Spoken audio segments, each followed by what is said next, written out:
शासकीय हद्दीतून अवैध गन खनिजाचं उत्खनन करणाऱ्या रावेरच्या गट नंबर 11 सह परिसरातील 15 गौण खनिज माफियांना वरिष्ठांच्या आदेशानुसार अप्पल तहसीलदार वैशाली हिंगे यांनी शेकडो कोटींचा दंड वसूल करण्याच्या नोटिसा पाठवल्या होत्या।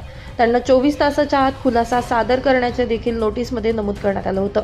मात्र सदरच्या 15 गौण खनिज माफियांनी अप्पर तहसीलदारांच्या आदेशाला न जुमानता खुलासा सादर न केल्यानं अप्पर तहसीलदार वैशाली हिंगे यांनी संबंधित गौण खनिज माफियांचा शेकडो कोटींचा दंड कायम करत कारवाई केली आहे। याबाबतचा प्रस्ताव देखील त्यांनी प्रांताधिकाऱ्यांकडे पाठवला आहे।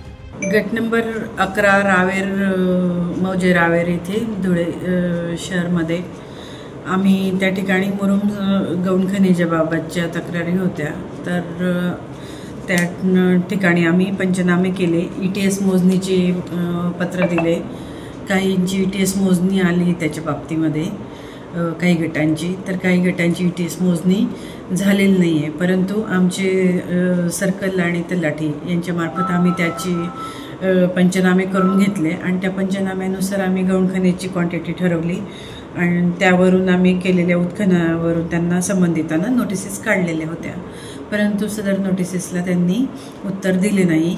त्याचप्रमाणे ETS मोजणीला स्थगिती द्यावी अशा पद्धतीने त्यांनी आम्हाला कळवलेले होते। परंतु ETS मोजणीला स्थगिती देण्याचा काही विषय नसल्यामुळे आम्ही पंचनाम्यानुसार त्यांना दंड लावला। त्यावर त्यांचे काही उत्तर आले नाही, त्यामुळे आम्ही त्यांना SDM साहेबांकडे त्यांच्यावर दंडात्मक कारवाई करून आदेश केलेत आणि त्याचे रिपोर्ट्स पाठवलेले आहेत। एकूण 15 लोकांना नोटिसेस होत्या, त्याच्यामध्ये दंड कोटीमध्ये आहे तो।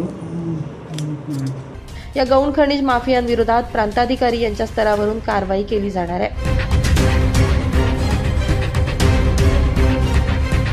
ब्युरो रिपोर्ट, माझा महाराष्ट्र न्यूज, धुळे।